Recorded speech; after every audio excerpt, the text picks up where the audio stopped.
as a manager too, if you're trying to have a tough conversation, you want to keep your staff motivated, but you also have to point out what they did wrong. And it's like this very tricky thing. That is very tricky. But I'm all about accountability because like I just, people have to, that's how they're gonna, number one, get better.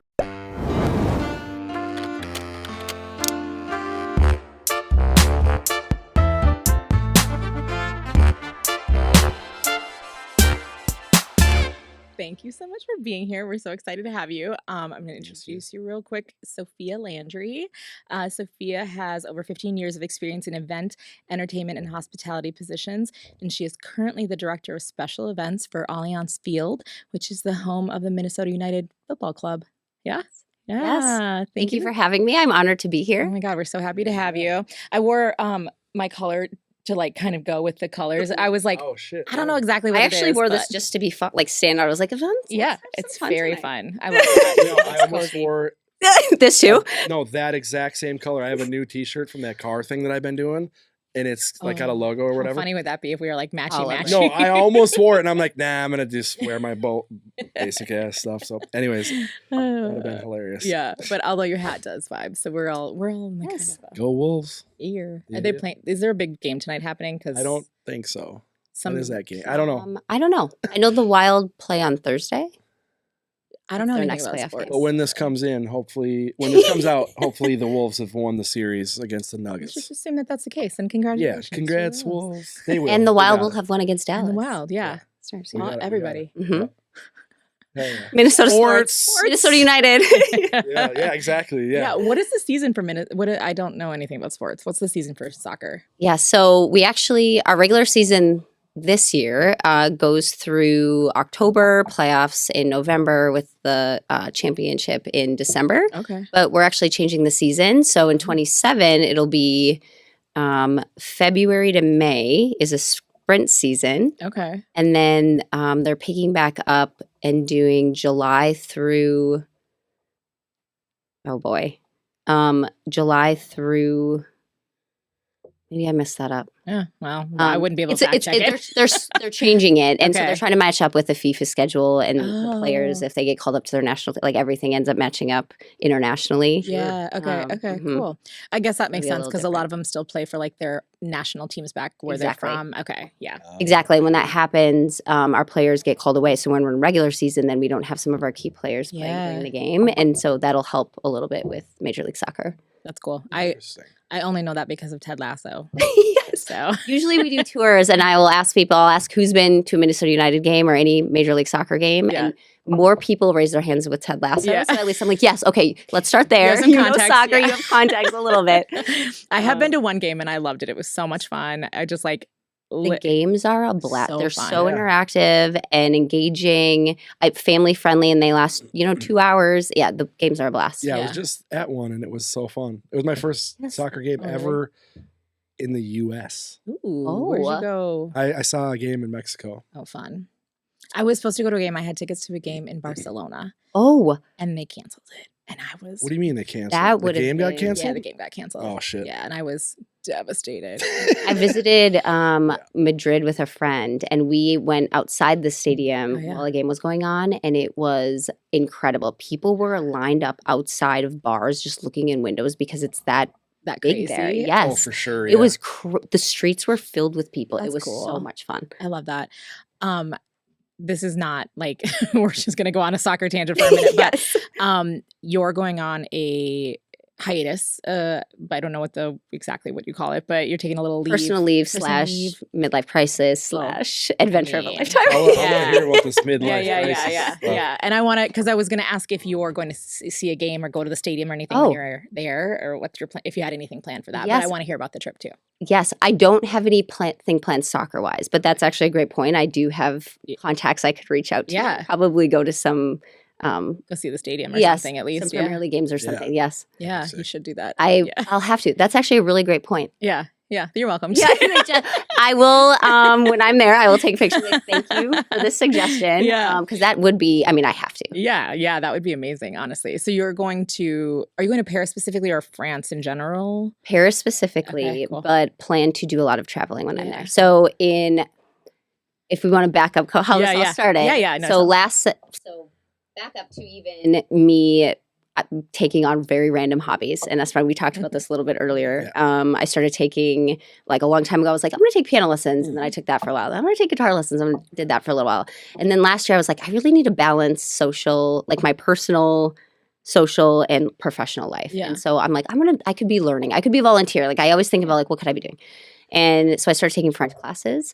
And then last fall, I went to France on a 2-week tour.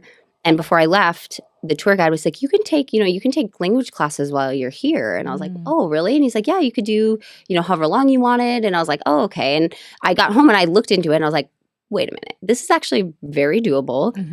You don't need a visa if you're there less than 90 days. So I looked into it and I ended up finding a school and it became more real. And I like never questioned it. Like I was like, this was, like that's kind of a big deal. Yeah. So cool. And so I was like, I'm going to do this. And so I found a school and ended up getting, so you work with them, you get your certificate, and it just became more real. And then I was like, okay, I got to tell work what I'm doing. About that. So obviously I was committed. I was like, I'm going to do this regardless, but I've been with Allianz Field, Minnesota United for 8 years. Yeah. So I was like, I'm going to do this regardless, but I would really like to keep my position here. I love working here. I just need to do this. And I'm very grateful because they didn't have a policy in place before I asked this. So I know they have, medical leave, maternity leave, family leave, and I'm assuming this is going to be under a family or a personal leave situation. But they said, yes, we'll keep your position, which I'm very happy about. But yeah, and so I kind of just kept this going, and it's something That's that awesome.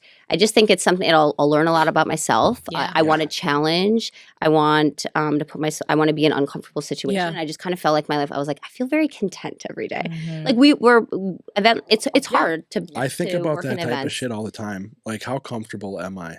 Yes. Yeah. Well, Too Challenges comfortable, are turns like out. that. It's good for your brain. It like gets new you perspectives. learn about yourself. Yeah. And 100%. that's what I was saying. My mom, I mean, who's the voice of reason as any parent is, she's like, well, you can travel all the time. Why can't you just take a 2-week again and do it? And I was like, but this is different. Yeah, this it's isn't very like, different. You're like living there. Exactly. And I said, I was like, I just need to live a different life for a second. And that's what this will be for me. And I was like, I need to be out of my comfort zone. I'm going to anticipate maybe crying because I'm in a place that I'm not, familiar with at all, in a completely different country. But I will be taking, so I'm going to school, so I'll be taking French every day. I'll meet new people, and You'll have like very friends in like anxious. 10 minutes. Yeah. You're cool. So like, it'll be like, I appreciate. Yeah. No, But absolutely. I'm really excited. I definitely think a lot of change, like by the end of this year, and then I turn 40, and I'm just like, a lot of good is going to come. This is the life of like FOMO for me, or YOLO. So this is the midlife crisis turn. This is the midlife turning. Well, I don't even want to call it that. I joke about that, but I feel like it's just wanting to learn more and 100%. Well, and you've been at your job for 8 years, which is like a good amount of time to be like, okay, do I leave here? Do I go do something else? But I think that was part of my thought too. I came to a point, I was like, I need something different. I'm like, and I was trying to figure out, is it in my personal life that I need to make some changes, or learn more, or is it professionally? Do I need to start looking for a different job and like challenge myself that way? And so I started with my personal, and I was taking French and then doing some traveling, and that's awesome. That's cool. I feel like there was a period where I did a lot of like solo travel, and it was so hard at times, but so rewarding and so enjoyable. And I like have no regrets from any of it. And Paris is one of my favorite places in the world. So I'm so excited. You're YOLOing. I will be FOMOing for sure. So you're going to have a great time. I need to find a way to like post all of my adventure, like all the things that I'm doing every week. Yeah. I'm excited to see it. It's going to be very cool. So, and when you go to that stadium and go yes, I will.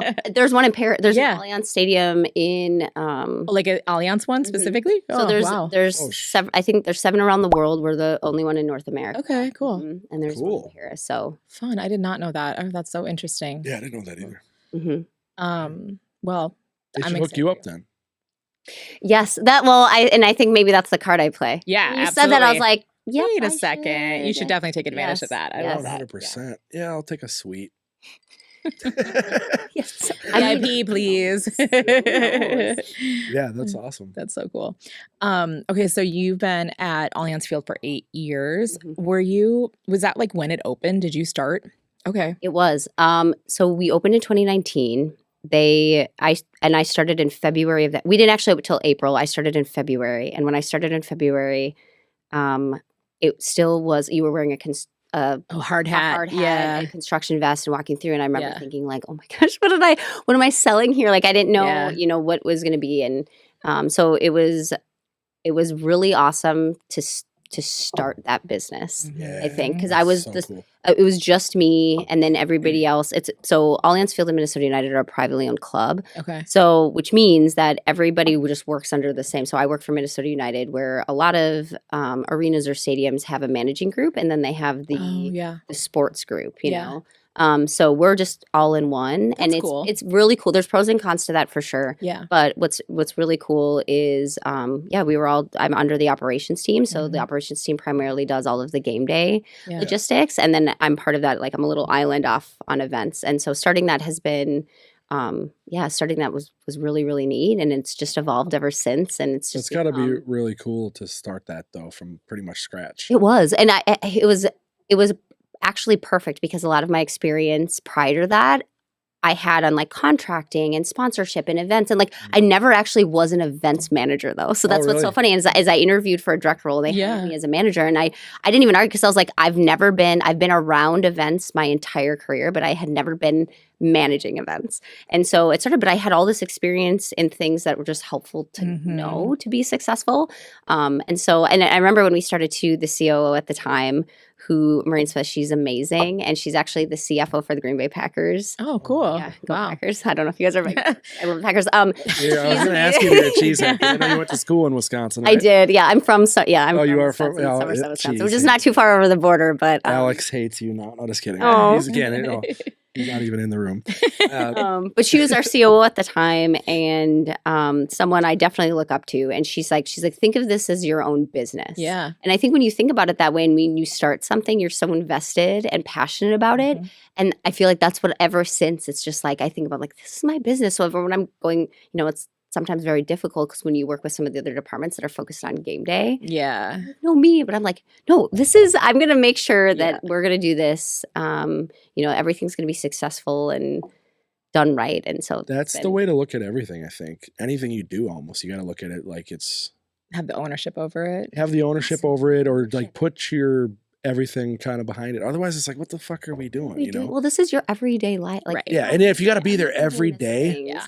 And I think about that for my staff when, I'm trying to, get them, I'm so passionate about something and I read that you can't put passion on staff, like your own. Yeah. Yeah. But it's just like, how do you get it? You can't put passion on staff. You can't get them to feel the same way about something. Okay. And I started that, but to your like exactly what I thought. I was like, give them something to own. Yeah. So it's just like you own this now. This is something that you make successful, and maybe then they're inspired to put the effort into it. And I think it's very hard to be in that position and have that your like internal feeling. I was just having a conversation with Alex on our team the other day about how like I can't expect this exact same like level of things from other people that I would expect of myself necessarily because like if I'm in a like leadership position that's like different, and then also just if I'm starting it from scratch or like it's something that I built, like I care about it in a different way. It was exactly the point. Yeah. And it's but I do think that your intuition about like giving them something to own is a smart way to do it. Like I think that when I've built teams, like giving them ownership over things and giving them ownership and also some feeling of control of like, if we're going to do something that's really challenging or like is pushing our boundaries of what we're used to doing or like how we've done things, sitting down with them and being like, here's what I want to do. Here's what I think could be challenges. Tell me what you think are going to be challenges. And then get them to get on board with doing it. Because if it's just like I'm handing them an event order and like we're doing this, they're going to hate it, right? It's going to be like, oh, I don't want to do this thing. But if you've agreed and you've said like, yeah, I want to do this too. I think it would be great because of X, Y, Z. Then their level of like involvement is so different. So yeah. I think giving them like the creative freedom too. It's just like, okay, this is what I see this being. Yeah. But also like, make this your own. Like you think of like, I'm overseeing it. Let's talk about it. But I'd love you to put your touch on it. Yeah. And then that way they're owning it a little bit more and a little bit. Yeah. And yeah, having them bring in their creative ideas is really smart. And then also I think sometimes having them point out what like the blind spots that I have of like, they're like, this is going to be a problem because of XYZ. And I'm like, oh, I hadn't even thought about that. That happens to me all the time. And I invite that. I'm like, please tell me, Yeah. give me feedback on things I say. Because obviously, again, doing something for so long and then having new eyes on it. And you're just like, well, hold on. What if we do it this way? Or what if, and sometimes I say, no, we're going to stick to this way because of XYZ. Or it's like, great idea. I think now we have more people on the team. Let's start doing things this way. Yeah.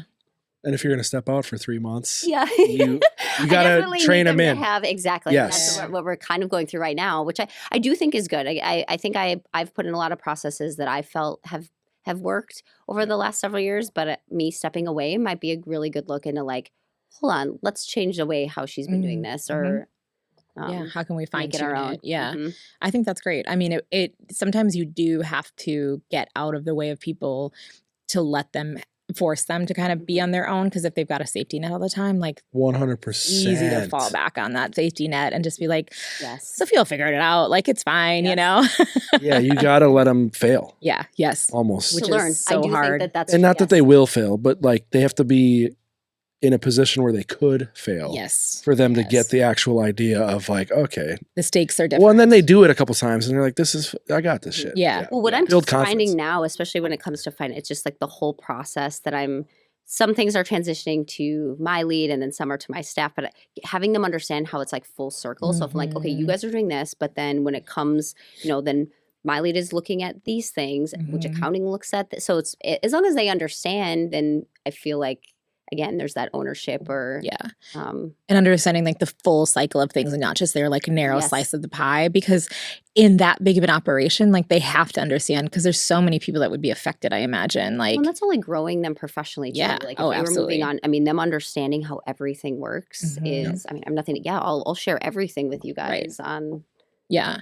I mean, I always think like the biggest compliment in some ways that you can get is like a staff member who leaves to go do something bigger and better and like is sad about leaving, like they don't want to leave, but they've like, it's just time. And that's like, oh, then I've taught you, like you've grown and now it's time for you to go and do something else. And that's great. Like what's people who hold people back from that, I'm like, it's so short-sighted. Like, I mean, sometimes I question my management style. I always say this. I'm like, you guys, I'm not a micromanager, but I feel like when I'm looped in on something, I'm like in. Where I'm like, wait, what are you going to say? And I'm like, okay, hold on. I know, I'm not micromanaging. I just care a lot. Yeah, right. And that's just invested in it. I'm just invested, and I say that. I literally say that every other day. I'm like, you guys, I'm not trying to micromanage you. I just really, really care. Yeah. I mean, it's different if you're like standing over their shoulder 24/7, constantly. Well, and that's not how I manage at all. But I always think about I want to make sure that if they were going to go somewhere else, that they at least learn something in process from me, or anything that will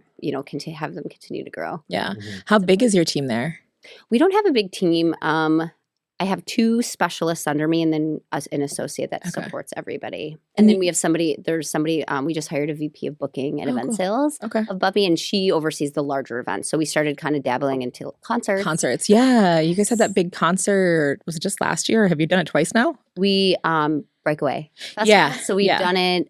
Last year was the second year, and then we're hosting again this year. I feel like it was just like literally yesterday we were talking about I swear. Wait, this year, I think would be the 3rd year. Okay. And so she now is overseeing things like that. Okay. And we actually are hosting a great long concert series this summer. And it'll be tribute bands, something a little bit. Yeah, Tribute bands? Tribute bands. Tribute bands. I thought you said trippy. I was like, he's like, sign me up. Fish is playing. Tribute. But actually there's a couple, and there's different genres, which is pretty neat. I don't know all the bands, but those are, tickets are available now. But something a little different we've never done before. We talked about doing concerts in the stadium, and everybody always asks about, is there anything else, that you guys host? And what's tough is because we have natural grass, we're kind of limited on the events that we can do. I know. I mean, to give a proper, we're a soccer-specific stadium. Yeah. And so when teams come, they're expecting to play on, a pristine lawn. And our grounds team does such a good job keeping that lawn. I've learned so much about grass over the last few years. We should talk about that for like 2 more seconds, because we Alex and I were just there to film the showcase that you put on. And I've never been in like a soccer stadium, especially in wintry Minnesota. And so I wasn't expecting, but you have like grow lights that are over the So in a lot of Midwest open air, like Lambeau Field has grow lights, and they're just it helps. It's like sun for the grass. Yeah. And there's like these huge, especially like when we have short days and it looks like something you'd have in a field, like a crop. Yes, it does for crops, right? Yeah. But it's like a big thing with big wheels, and it'll like, and then you just roll it, move it around and stuff. Are they automated where they just move themselves? No, they're moved with a car. Okay. They're on wheels, and so obviously the grounds team will kind of shift them throughout the day, just depending where the sun is. Yeah. And then for game day, obviously they take it off. But I always joke on tours, we'll talk about the grow lights and talk about the grass. And I'm like, no one's allowed on the grass. And again, reference to Ted Lasso, which a lot of people are familiar with, is one of the first scenes when he gets to the stadium and they start walking on the field and the equipment manager comes out and he's like, get off the grass, get off the grass. And he's like, oh, I'm the new coach. And he's like, oh. And then he's like, get off the grass. Right? No, nobody is allowed on the grass. And I don't know, people don't get that. It's just, I mean, it's funny, but again, the grounds team, they all day they spend on making sure the grass is in pristine condition. Yeah, it has to be. So there's some teams that play, so we have a soccer specific stadium, and then there's some teams that play at like where their NFL team Yeah. So like they play inside on turf. Yeah. Well, that's playing on turf causes a lot more injuries to just the way the flooring is. So it is important that because we are, soccer. This is the dumbest question, and you probably don't even know the answer. But how deep is the ground there? Oh, is that there is a really great question. Can that be torn out, and is there concrete underneath that? I'm not sure. I mean, we've talked about we've never torn. I'm sure there's something underneath. So I'll say underneath our field. So I don't know what that material or how it is. There, it drains. So there is underneath the field. There's pipes that pump. Okay. Learning. I'm such a nerd. No. Everyone's gonna hate me. It's very interesting because we are a more one of the latest soccer stadiums. Yeah. So underneath, there's like irrigation underneath it to like get rid of excess water and stuff. So there's irrigation to actually water the field, and then it drains into a reservoir that we use. So like in the winter, so going into in the off season, going into winter, we don't cover the grass; it stays open, and then the snow acts as an insulator to the cold weather. Oh, crazy! Okay. So then in the spring, when we're ready to start, they'll pump glycol through pipes, which heats up the field, melts away the snow, and then it's all collected. Even through the summer, the precipitation is collected in this reservoir that we use to water the exterior greenery. And it's part of the sustainability features of the stadium. Way cool. Really, really cool. Oh my God, that's so interesting. Wow. One thing I wanted to bring up is I've seen the groundskeeper on there he's got a dog, right? Yes. So we joke about that because the groundskeepers and the dogs are allowed on the field. Yeah, so that's fair. So our assistant groundskeeper, which I know a lot of people, Kobe, is very popular. Yeah. And he comes out after the games, and then our head groundskeeper has 2 golden retrievers. They're all golden retrievers. Yeah, when we were leaving. So cute. And little kids like wait around. I wait around. Yeah. When I've gone to games, I'm like, Kobe. Oh, now I kind of want to stay. Cute. We were loading out of the showcase, and I'm like, where's this dog coming? This is a dog chilling. I was like, this is awesome. And they're clearly trained not to dig. Not to dig, not to go to the bathroom, right? Yes, no, they are definitely. Yeah, I was like, are they going to run away? You know what you mean? You see a random dog, you're like, because we were opening the garage door to like go outside. And I'm like, fuck, is this dog going to run away? No, the dog was just chilling. No. You guys should I want to hear more about the showcase because I did come to it, but I wasn't involved in it. I was like thinking about that today. I was like, I think I did see it. I was there. Yeah, you were busy with the RC cars. And you're like, you should try it. I was like, very cool. I don't know about that. Fun, yeah. I'm not very good at that kind of thing. we have a first big gig in like a week. Oh. Yeah. For that. What's so what's your new am I okay. Yeah, I'm gonna plug it for you. So we call it Live Drive, and it's basically RC cars with cameras built into them. Yeah. So it's like a FPV, but instead of like the goggles, which normal people kind of gravitate towards, we figured for like events and stuff, people don't want to share face juice. So you're not wrong, but we're not wrong. Never that way. You're not wrong, but that was well because we're still post-COVID, right? So no, it's fair. And also, well, if you're like a woman, if I've done my makeup, exactly, I don't want to. There's that. There's you don't want to share all my that, makeup, or if you just see some grungy person put it on, and then you're like next, you're gonna be like, oh, you're gonna be grossed out. Face juice. So what we do is we have it go to TV screens. Yeah. and then you drive the cars with the TV screen. Oh, I did Make a actually course. drive it, and I was not good at Yeah, it. most people are not. Fast they go. Yeah. Oh, that was like at like 40 or 50% of the speed that they can go. Jesus. So is it better outside then? Like where you have a bigger Well, it can be, course. but they get dusty and stuff, and then the cameras are, Sure. so it's like more wear and tear on the cars and stuff. But yeah, I don't want to talk too much about it. Live drive. But it's dope. Yeah, it's a new thing, and So you did that at the showcase, and I did try it. I just am not very coordinated. yeah, thanks for letting us do that, because it was like I literally. Well, when you emailed, we have this other thing, and it's with, and I honestly had no clue, and I just had already like got your guys' person. I was like, it's probably cool. I was like, yeah, sure, we'll do it. We'll figure out a plan. Thanks for Put it trusting me. somewhere. I should find the email because it's probably hilarious. I was like, yo, it's like this, and like, yeah, it's like You're still working on your elevator pitch. Oh, there was no elevator pitch. It was like, here's what it is. I was like, you can totally say no. I'm like, no is a perfectly acceptable answer. Yeah. I think I said something like that. Because I was like probably expecting you to probably say no, but I was like, fuck it, I'll ask her. Oh, really? I mean, Yeah, I didn't know. I figured, because you understood what the showcase, so I was Yeah. like, okay, well, sure, whatever. Well, and then it she's is, like, well- yeah, that sounds awesome. Here's a 90 by 60 spot or whatever, 30 by 90. Which ended up working out that you ended up being inside. Yeah, because then it was the weather cold, Oh, so yeah, then it we was pulled so it cold indoors that and we day, just yeah. did it in It a was like player hallway. 70 degrees. Yeah. 3 days. Yeah, yeah, I know. Yeah. Yeah, you did. I feel like every time we've tried to hang out, it's been like shitty weather. Like it was shitty. What is going on? Because With we Oh, were yeah, going to that's do this a true. couple months ago, and then we had a huge blizzard and like could not do the shoot. And then today it's like rainy and shitty outside too. So Yeah. I don't know. I got something. Well, yeah, and then the showcase, that was cool. And that's part of why we saw the grow lights out, because it was like, ended up being chilly. It wasn't that bad. This time of year, their grow lights are normally out, I think, just Yeah. getting into summer. Yeah. Yeah, but no, that was super cool to see, and just And I'm a nerd about I that have a shit. video of the showcase if you guys want to see it. I'm gonna pop it in. You want to pop it in real quick? Yeah, You have the full video? up on the screen. Oh, Congress never looked so good. is this the one you did? The recent one that So- happened. Yeah. While we're looking at it too, what was your sort of vision with this? Like, what did you want to do, or what? I exceeded my vision. Well, so I'd say how this all came together was last year. So we work very closely with Avery for You, and we have Mhm. since 2019. Yeah. And so we've developed this really great partnership. And I remember talking with Mike Mallory and Dan Schlitter. Like, we were like, okay, we want to do something with you guys. Our competitors have these showcases, but we think Allianz Field, like, we work so well together, we could host with you. And we're Yeah. like, okay.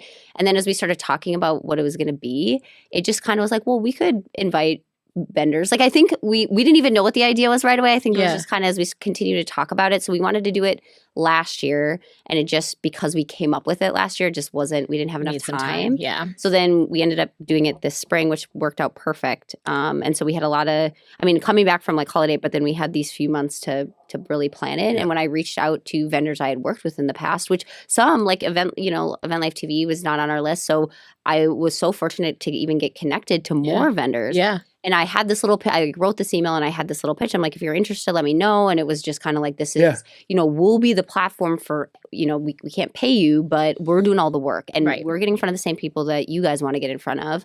Here's who we're inviting. It's a very targeted list. And so I had all these things, and everybody was interested. And I was like very surprised. So then we did a site visit, obviously in person. I'm like, have this energy to talk, and so everybody came. I just couldn't believe what people were willing to showcase. Yeah. Obviously it benefited them as well, but they're like, we want to do this, this, this, and this. We want to do and I was like, I don't even know if I have room for everybody. Like the photo, but it's like, how can I say no? I was like, I have to say yes to everybody. that's a good and we're just going to feeling. figure it out. And Yeah. it was a really great feeling. And so it got me excited as this was coming together. And after every week, I'd have like meetings with these, like site visits with these vendors. Mhm. And then I'd be like, you guys, this, we're going to have this, this, and this, and this, this, and this. Right. And and then it just became something that I didn't even think I knew How it how it was grow. like Yeah. from the start, like what it was going to be. And It was all great vendors. Yeah, it was a Too. great. When I was leaving, I saw Greg from Time Into Pixels, and we're like, yo. Yeah. And then like the next day, I'm talking to Benny Nord, and he's like, yo. Yeah. Like, And Enticing Entertainment was there. yeah, it was everybody Yeah, that AV you love Preview. in the industry too. Right. And that's like we were saying, Yes. is like letting people run with ideas, I think is super important, because it's like you trust them enough. Even if you don't know them that well, you got to just kind of trust people a little They're bit. coming from your network kind of thing. And Exactly. Especially if they're coming from your network. But like, you're getting people's ideas then. And it's like they are going to have some of the best ideas because they do this shit all the time. All the time. Well, and So I it's like- said I said, there's no expectation in what you want to bring. So I said, if you want just a 6-foot table with some brochures, sure, we'll set you up. Like if that's what you want, that's totally fine. Or if you wanted, whatever. So I left it up to everybody what they wanted to do. And I just, again, like it just became, it was very, very cool and ended up working well where we had everybody positioned in the spaces. And and they got a lot of exposure. And even like we invited, and it was a really great opportunity for my team to go back into our into your archives. Oh my gosh, because like I was saying, we just got a new CRM system, and so before I had this Excel sheet, and from 2018, a lot of the contacts on that sheet probably don't work for those companies. Exactly. Yeah. We went through all of that, so we updated everything, and then we had this really great like 1,000+ person list. And so we sent that out to everybody. So everybody got that exposure too. And they still have an email that we are planning to sending next week, including the video that we made actually, I got to give credit to Alex on that because he worked his butt off and it's really fun and so cool. I did some audio I helped him on a couple audio things, but otherwise that's all him. So cool. I'm really excited to share that and shout out you guys. And it'll list all the vendors and just, it's a really great, touch base for my team too, with people that ended up coming or not. Yeah. So, well, and I think that half of know what they missed. Well, yeah, so there's definitely that. How we're gonna word it. Yeah. Give them a little FOMO. Take a look at exactly. Yeah, they'll come next year. I think that cool. there will be a lot of people who, if you do it again, would love to come because now they're like, oh yeah, I want to come see this. Well, there's a lot of people that I was kind of thinking about what next year, if it's the same or if it's a play on something. I don't know. Yeah, I have to try something a little different. Yeah. Mm-hmm. It was very cool though, and I think that that kind of thing is important just to keep your space top of mind and like let people think of it in different ways. And like even for me, like I have known of it and have been there and have done events there and everything. But like last week, 2 weeks ago, I don't know what it was. I have a friend who was putting together like a dance party, basically. Like they have a band and people come and have some performers and stuff like that. And it's very like community focused. And they had a venue and it fell through like the week before or like 2 weeks before. Or I think it's May 15th. And so it's like they've been planning it for like a year and now it suddenly fell through. And I was like, he's like, can you help find any venues? And I'm like, yeah. And I started sending a bunch. And then I thought, I was like, that would actually be kind of a sick place to do it. Mm-hmm. And he was like, actually, Allianz Field is like my dream venue to do this in. I don't know if I told you that or not, but he's like, we like to do it in places where it's not like too fancy. It's not like over the top, like a venue that's more formal. That's funny because it's got some swag to it. So it's fancy. It looks great, but it's like more approachable, kind of. Yeah, there's different. Exactly. Yeah, there's options there for sure. Yeah. And that there's like more to it than just like the venue itself. Where there's like a brewery or a distillery or something like that. But he's like, that would be amazing. So I feel like there may still be an opportunity in the future for something with that. But I wouldn't have intuitively thought of Allianz Field, I think, unless I had been there that recently and like was like, oh yeah, you could do something like that there pretty easily, I really appreciated it. We were just talking about when you go to networking events and, like some events you're like, oh, I didn't really get any business from it. But it's like, okay, but in your mind, you were there, you were you met people and you just never know connections. Yeah. And so you come, and referring someone to us or just like, I think that's just like building your network and you just never know how that comes around. It's hard to quantify it too because it might not come back to you for 2 years. Yes. Right. Because they might be planned out for 2 years. It's funny that because the events, I feel like it's so hard because like this showcase, we're trying to track like, well, what leads came from the showcase or what business came. It could be in, you're right, in like 2 years, somebody went to the showcase and then we're getting. They're still keeping you in mind. Yeah. It's like they didn't have a good client or the right one, the right client to pop into there yet. So that's how like we got connected initially was 2 years ago now, I think, for ILEA when I was looking for a place to do in June. We do like the Sip and Saunter, which is like a lot of times in the past you've gone to like a couple different places that are nearby, whatever. And I was like trying to think of something different. And I was like, I wonder if we could do it at the stadium and like see a few different spaces in there. And I don't know if I'd just been there or something. I'm not sure how it came across like my vision or something and reached out and then we met and I was like, You're the best. Okay. I just want to hang out.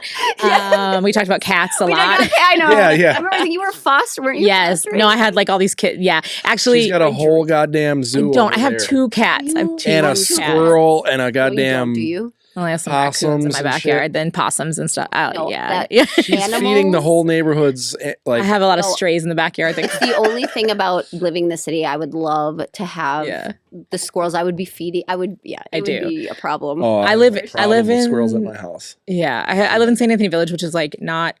It's like it's like I can walk to Northeast, you know, so it's like the city, but I get an astonishing amount of like, I had a coyote in my backyard the other day. Because I have a camera back there, and all of a sudden I go, what the hell is that? And They're coming for the little I know. rascals. Maybe because they live down. I feel like they get pushed. For food. I know. I was kind of sad about You're that. looking for that little bunny rabbit you've been feeding. Genuinely, I was terrified. You walk out there. Oh yeah. I was terrified to I actually the next morning when I saw it, I did like a tour of my yard because I was like, I'm about to find a dead animal back here, which has happened before. But yeah. So anyways, I do feed a lot of animals in my backyard, and I hope my neighbors never watch this. But yeah. So we met and talked about cats and a million other things. And then we did do that program there, which was super awesome, and got to see some different spaces. It was really fun.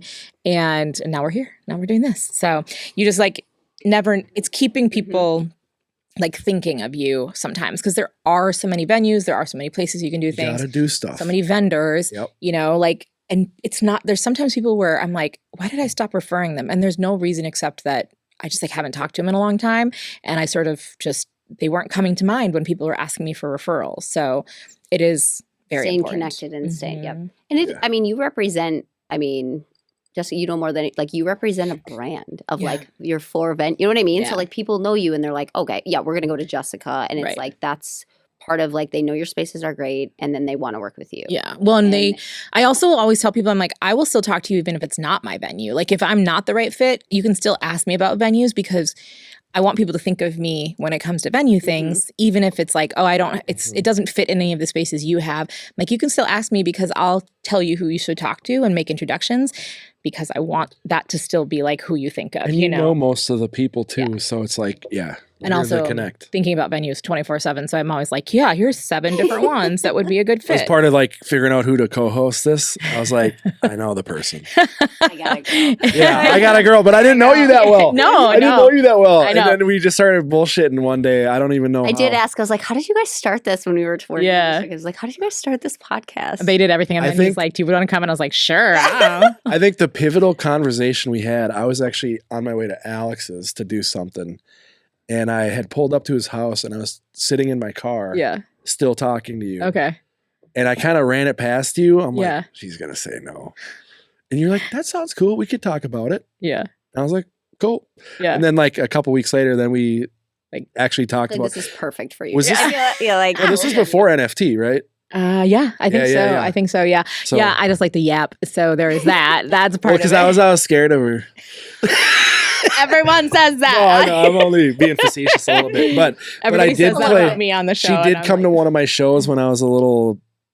When terrible. You were a baby. When I was a baby, just pothead. He used to work for D'Amico, and he was at Aria, and he invited me and Castina to come to one of his shows, and we actually did, and he was super high and was like, oh no. And we were did not know it, and we're not thinking anything of it, and the lore. I was awkward as hell, because it was just did not expect to see you guys there. Well, and you were Aria. Yeah. You know, you had this aura thing. Meanwhile, you when you find out afterwards, and I'm just 2 awkward raccoons in a trench coat. Yeah, we're all just awkward. Yeah, exactly. Yeah, I'm yeah. A little funny. Dash of autism sprinkled in probably somewhere. But so we all got our tisms. We all got. I'm definitely on the neuro somewhere. Yeah, something.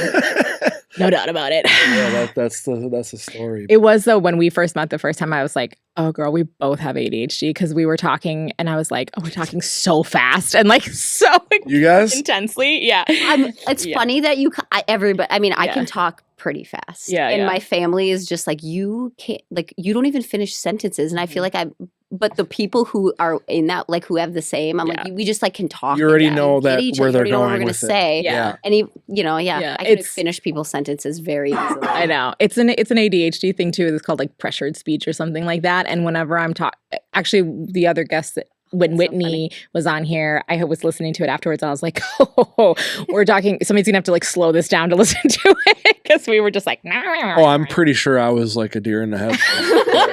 3/4 of that, like, what the hell are they even talking? Yeah, I know. So I felt like from the get-go, I was like, oh yeah, she's cool. And it's been really fun to have see you at more things and like at ILEA things. And was this Star Awards? You were at the Star Awards. Was your first one? Okay. And it was everything everyone just, I think actually you had just finished when we first met with that ILEA. Yeah. You had just finished. It probably just happened, actually. It just happened. And you were like, oh my gosh, look at these photos. And you had the science, whatever it was, making drinks and everything. I was like, that's so cool.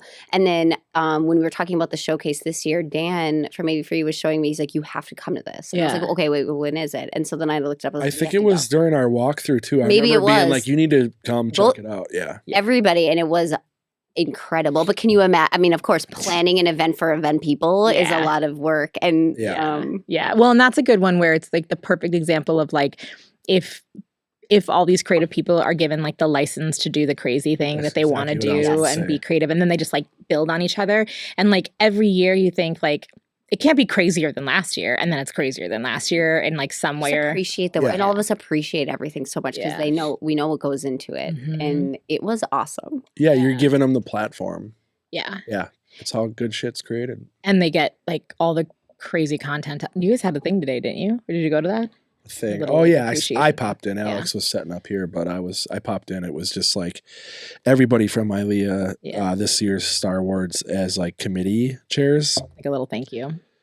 No, it was like a recap. Oh, okay. Because we're like looking, or they're looking at. It was kind of like a debrief, but also like what went really well, what could we do better next year. That's helpful. Yeah, it was helpful, and which is cool because they're all open minded. I popped in and just spewed bullshit for like 15. I'd like to submit the showcase event for the Star Wars. You should. So yeah, I already told Alex that the video he made for that showcase is. I told him it's going to be hard to top that video. Yeah, I think we should submit. I don't know. You should do the group effort one for sure. But you just all have to be members. That's the only thing is you'd have to join as a member. But it doesn't matter. But you should submit it in multiple. You can submit it for multiple things. Okay. Yeah, I was already told Alex like we're going to submit that for best videography because of the drone work, and then the incorporation of everything else, and he even incorporated some of the photos I took, which was cool. I'll give you some suggestions afterwards of things to do now so that you're prepared for it. And becoming a member is not going to be a problem. Yeah, so you should definitely submit next year. That's a great one too, and it's like a good public event, all that kind of stuff. So that's great. Yeah, but yeah, so the showcase, you did that stuff together, and did you guys do video? You did video for that too. We did video and photography. Okay, cool. And we're going to be working with Event Life TV on another project that's just taking photos and videos of our spaces. I'm really excited. Specific to Allianz Field. Yep. So I invited our VP of Digital to join us. Yep. I told you, and he'll have ideas because I want to expand it more. Just like I have this idea for showcasing our spaces, but I think it'll be helpful to have him there because he understands what like ticketing and corporate partner, like what we need is like a whole organization, what we need to capture from Allianz Field. So I want him there because I was like, let's do it. Yeah. Awesome. Did you see the video already too then? The most recent video that we from the showcase? Yeah. Oh, yep. Yeah. Cool. Yeah. I think that we're going to say he has seen that. Yes. Nice, yep. Nice. Cool. Yeah. Yeah. I shared that with him. So I think he's excited to meet you guys too. And yeah, no, we're excited about it. Yeah, it's on our calendar. Just another thing on there, yeah. Another thing on there, yeah. No, it's good. It's good. Yeah, we appreciate it. I was going to ask you a question because when you were saying earlier that at other places there's like a management company and then there's like the sports side of things and like how that's different. Do you think with like the format that you guys have? So, and I don't know how to phrase this exactly, but I feel like sometimes there's like a distinction between like front of house, back of house, or like sales versus operations and things like that. Does that work easily there? Or is it like a struggle sometimes, like the different facets of the business and how it all like intersects, but also is different? No, that's a really good question. We have a really good process. I think our team currently, we're kind of starting to transition because I have the two specialists and one person enjoys the sales and networking and creating the opportunities, and the other one likes executing. So we're trying to, in my small team, we're trying to set that type of formula. But I think what's difficult is when our operations team does game day. They do non-game day and non-game day events, and that's a lot. Yeah. Where normally you have separate, again, if you have you have separate people that do everything, and because everybody does everything. Marketing does marketing for our first team, which is Minnesota United. They do the marketing for our academy team and everything, and then they also do marketing for us. And it's just a lot on their plate, so it's hard to prioritize. I think among all the departments, what's game day, what's not game day. So, I mean, we've worked through that the last several years, but it's just creating these processes and relationships with the other departments and figuring those kind of things out. Figuring that out. But I mean, you're totally like my non-game day, it's the same part-time op staff that sets up my events, that sets up game day, that resets game day, that does all of the concerts, so I mean, it's a lot. And I think there is still a lot that we have to talk about. I mean, we're dabbling, like I said, we have a new concert series this year. I mean, we've done things like Breakaway, but we have more consistent, larger events now, and that's why our VP was hired. So I think we're still evolving as a organization on like what that looks like, and it's a lot of fun. And it definitely brings up some hurdles and struggles and tough conversations with colleagues, but I always think in my mind, I was like, but this is cool. Of course, that's what's going to, it's going to be growing pains. That's like what that is. And if we're all professionals, we're going to figure this out together because we all have the same goal that we want something to be successful. Right. And we want our name on it. So like, it's definitely stressful some days and you get upset, but it's at the end of the day, you're like, I'm going to take this from A to B and it's going to be great. So, well, and the more people that are like the people who come for games are diehard, a lot of them, right? Oh, for sure. I was just at the game, Clearly. 100%. Yeah. Actually, it's funny because when the stadium, I'm not even like, I don't know anything about sports. I'm not, but when the stadium first opened, I was like, I actually would get season tickets there because I just think it would be fun. Like it feels like a fun atmosphere. And then it was like impossible to get season tickets. And I was like, never mind. Well, and the tickets aren't crazy prices. And now you know someone. They're, so whenever you want to go. Well, they're not even crazy if you just bought them outright. No, they're really not. I had 2 season tickets that I ended up giving it, but they were in support of. That's not you can find those tickets every game. They're not crazy. They're not crazy at all. No. And it's very like approachable, and even if you're somebody who knows nothing about sports, I can still follow soccer. I still get it. The stadium's super like navigable. Is that the right word? Yeah, it really is. It's nothing. It's not a big. I mean, I think from the you don't even probably know what to expect on the inside, but when you're inside a game and the concourse, it's not crazy. I've been to the Target Center so many times, and I kind of hate it. The concourse is hard to navigate. Sucks with the stairs and the escalators, and then the fucking where did I park? Yeah, it is very convoluted. It sucked. Yeah, Target. When you go down, I do like. I think park. Yes, I will say that is a benefit. Game day and non-game day is to have surface lot parking. Like it's not. You don't get lost in the skyway. Oh yeah, you hooked me up with a parking thing, and I parked up straight. I mean, I'll say your experience started high. Like, no, 100%. Like you got parking literally outside like the fucking door. rock star parking. Literally like a hop, skip, and a jump. Like went up to the suite level, had catered. Like, I mean, it was it was way through the roof. I love it.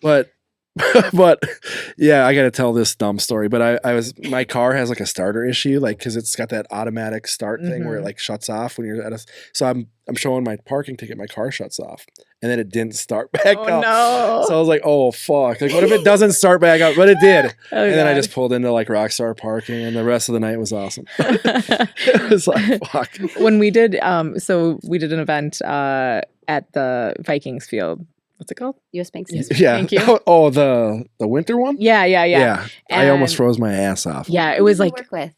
We were doing with she's their director of events. Oh, okay. There, and she's amazing. PwC. Yeah, so we were actually PwC subcontracts our company to do staffing sometimes for them. Oh, okay. So we were there staffing like their holiday party, and it was like the coldest day of the year. It was so freezing cold.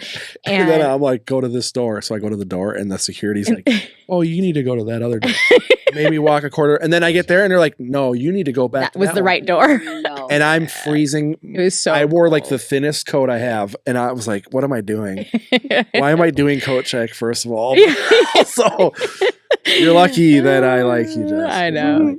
And I paid you, so there's that. I got paid, yeah. But I don't know if it was enough. I don't know. It was yeah, probably exactly. not enough. But yeah, so we were there, and Nicole and Alex from our team, who were coming to work as well, they pulled into like the players lot. Oh, yeah. And they like got in, they like parked and like walked in, and then I was like, where did you park? And they told me, I was like, that's not, like, you should not park there. They had Security to go was light that day. Yeah.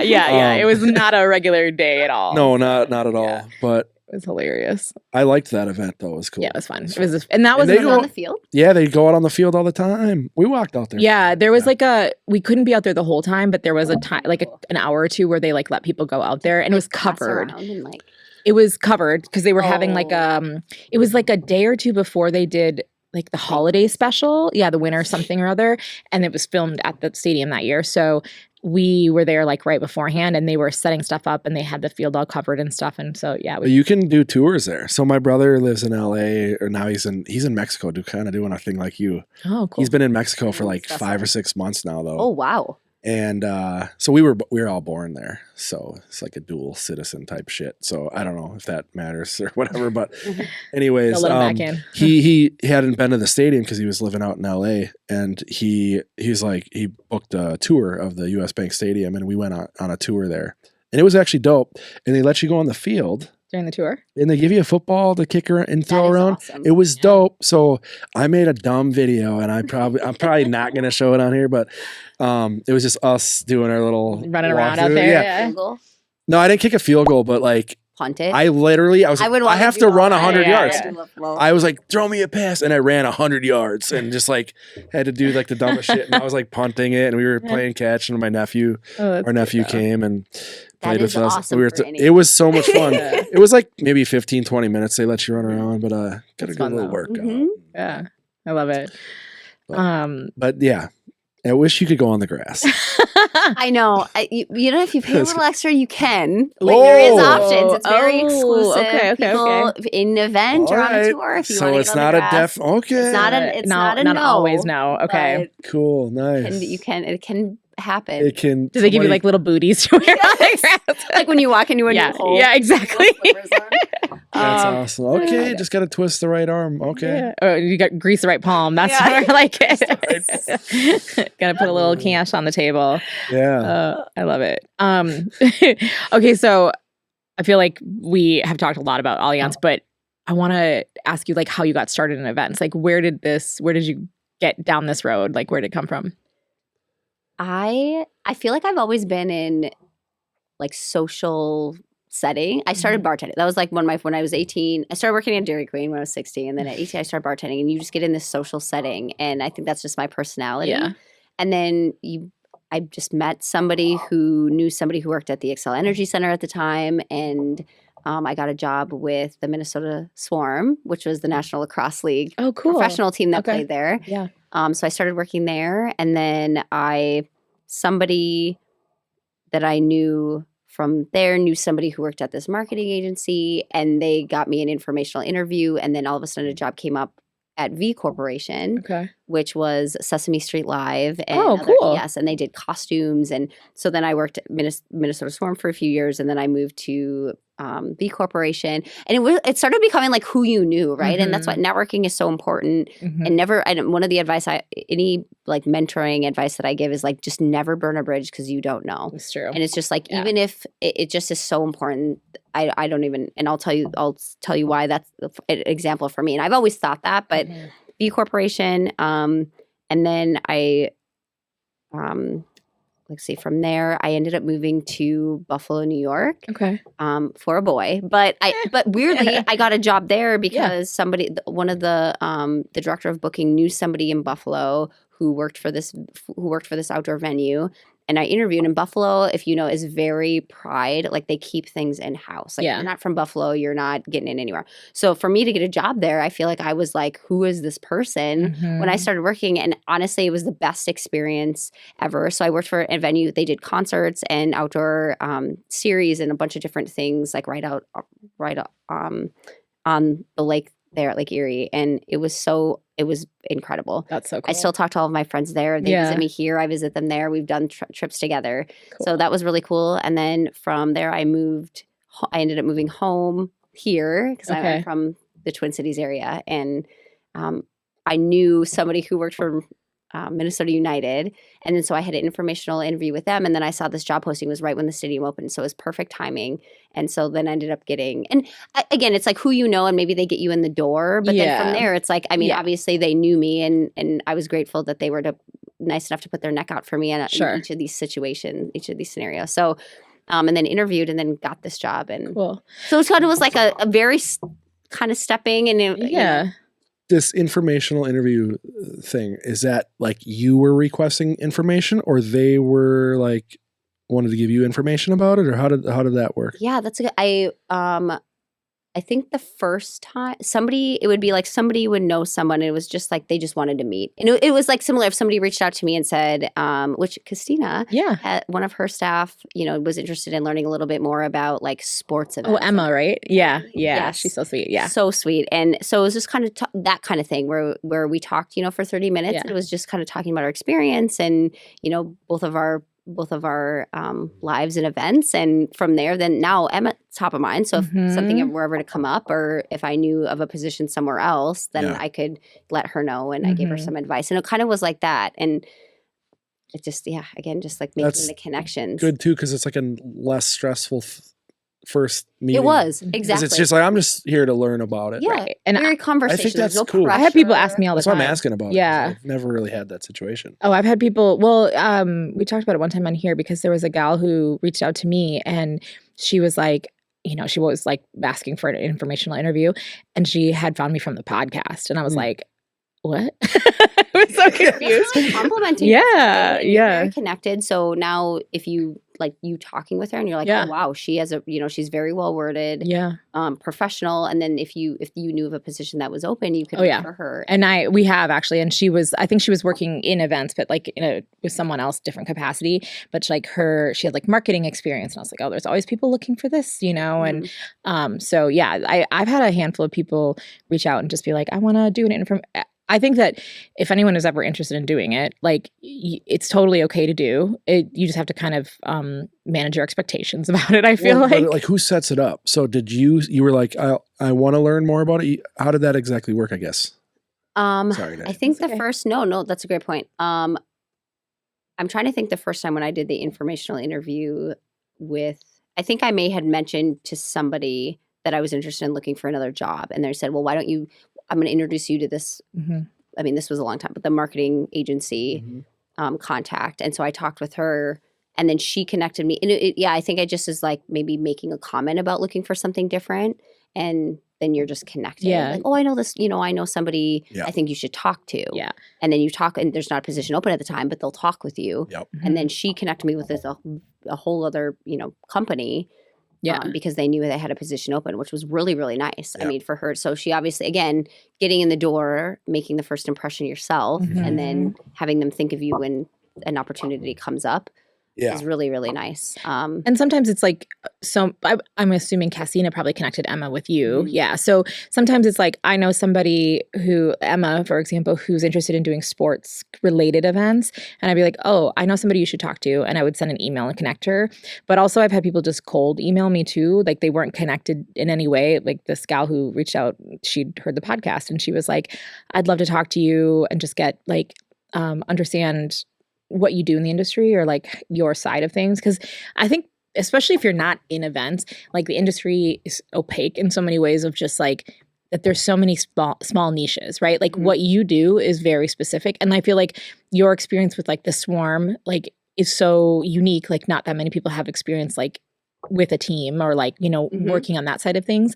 So when you went to go to talk to United, like that's a huge benefit to you. But there's so many different little like kind of pockets of areas that you can go in. And so if you're someone who's starting out, like going out and asking people for an informational interview to better to understand. Yeah. Because like when you're on the outside of it, you're just like, everybody's an event planner. It's like, well, that's not really what I am. When you hold like when you talk, when you're hiring and you talk to people, I mean, there's things I don't even know what I'm looking for, but I need to hear that they understand what this world is about. Right. Yes. Right. And they might, I want them to initiate some of the things that I'm not going to prompt them to tell me. I want them to talk about the, like again, when we talk about full circle, and that's why getting my team to understand like how this all works. Yeah. Because if they were were to go on to somewhere else in a manager position, in a director, like they need to understand those Mm-hmm. types of things. Yeah. And they have to be somebody, I imagine, in a place like yours, like I'd want someone who wants to be involved in the community side Yes. of that. And it's not just about punching in a clock, you know, and they don't, even if they're not passionate about the sports, they're excited about the community feeling and the different kind of things that you do there, whatever. So yeah. We do a variety of, I mean, it's rentals, it is community and working with groups. You know, we're always willing to work with groups on things. Obviously we have our prices, but it's like, okay, tell us what you want to accomplish. And then we'll discuss if this can work. Yeah. If we can accommodate. Yeah. I think that's great. And I mean, you guys are closely tied too with Visit St. Paul. Yeah. Which there's someone And on Minneapolis. Great. Yeah. That's awesome. Both great groups. Visit St. Paul, there is someone on their team that we've been trying to figure out how to get on the podcast for a while, and our schedules never align. And so it's like, we're going to make it happen one of these days. Who was that one? I'm blanking on her name right now. Okay. So. My bad. I was like, don't make me say it. I want to go back for 2 seconds. So you said you had an example of reasons not to burn bridges. Oh, yeah. Yeah. Oh, yes. I never looped back around. So Yeah. I probably interrupted you. No. Great. I'm happy you brought this back because this is a great example. So I worked in Buffalo, New York for 3 years, and there was somebody that worked there that nobody liked, and I will say, was not a good person professionally, and so I ended up moving back to St. Paul, and I started bartending, but I'm looking for jobs. And so I find Minnesota United, and I get my first interview, and it's a phone call, and the HR, she goes, "Oh my gosh, so-and-so only has good things to say about you." And I was like, ugh. What? In my mind, I'm like, oh my gosh, no way. And you're like, I From only Buffalo, have New bad York things to say about it. to here, and I'm like, and all I could say, because I didn't want to be like, oh my gosh, yes, he's great. I said, I was like, that is really nice of him. Yeah. And I was like, I have to know more about this. So I did. That was my first interview. Okay. I will say, because I knew I never burned bridges. It was a very neutral relationship, and in his position, it was very helpful that I knew him. Because like I said, when I started, the stadium was still kind of under construction, and it was helpful. He showed me a lot of things that they had been working on and everything. So it was very helpful but if we didn't have a great relationship, he could have said, she's not, don't hire her, she's not a great worker, or whatever it would have been. And that may have hindered, my getting this job. Yeah, that's so huge. Wow. I don't know. I just couldn't even believe from like way Buffalo to What here. a small so it was just, fucking what world. a small world, and you just never know. So, I mean, obviously you always want to, stand up for yourself, or like, what you're working on and everything. But I just think it's not worth burning bridges. It's not worth burning bridges or creating negative it's definitely better to take the high road in any scenario. Yes. Yeah. Or not even like take the high road, because I think sometimes that can be like a pompous type of a thing. But more like just be neutral. Keep it or professional. just, I mean, that's pro. what I like what you said about be nice to neutral people. relationship. Like you don't have to you don't have to have glowing things to say about this person. You don't have to be like their best friend, but if you can have a neutral relationship, like they don't have anything negative to say about you. They can't like pinpoint something that you've done or like ways that you've acted or something. Yeah, neutral. There's nothing wrong with that. And I do think there's a big difference between like what you did, which I think is like being thoughtful about like how you treat somebody or how you talk about somebody, and being like careful about it. Like, I think sometimes like in the Midwest especially, people aren't always willing to say like the hard thing, like so-and-so ghosted me on a job or something, you know what I mean? Or like they're terrible to work with or something like that. But there's ways to like share that stuff without saying that outright, like there's ways to be thoughtful about like, oh yeah, like, we've had a challenging relationship or whatever it is, so that you're telling the truth, standing up for yourself. That's a good way to say, yeah. You have a problem with somebody. Yeah. And obviously if you're working with somebody. I laugh because I'm opposite. I'm like, that dude sucks. Well, and there's also one maybe thing I about need to holding work people on that. accountable. I am all about accountability. Right. I think that is my number one. And I think Minnesota, sometimes people just, it's easier even for managers and, leaders to just like look the other way, because it's awkward, right? Like it's hard conversations. It's hard conversations. And I think that some people take things like they get offended, and there's not I know if I want to be held accountable, like tell me what I did wrong, and I appreciate that, and I'm gonna fix it next time. And some people, that's not how it is. So you have to be really careful as a manager too. If you're trying to have a tough conversation, you want to keep your staff motivated, but you also have to point out what they did wrong. And it's like this very tricky thing. That is very tricky. But I'm all about accountability because like I just people have to. That's how they're gonna, number one, get better. But they also like you can't. Well, it's hard to tiptoe around those discussions because people get so butthurt about things. You know what I mean? Some people don't have. You really got all the good words today.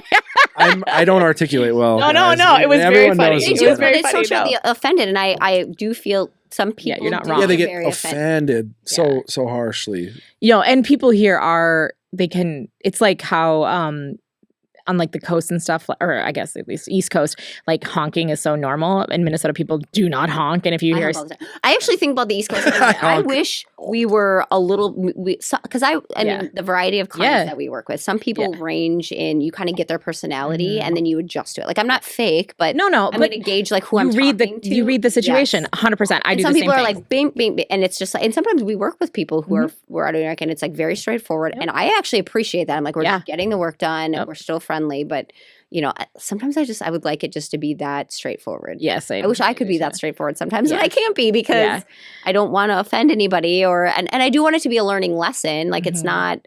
And again, if somebody came, if my boss came to me and said, "Hey, you need to start doing this," please give me that. I can only get better by knowing what you're, how I'm affecting 100%. Other people. I go back and forth.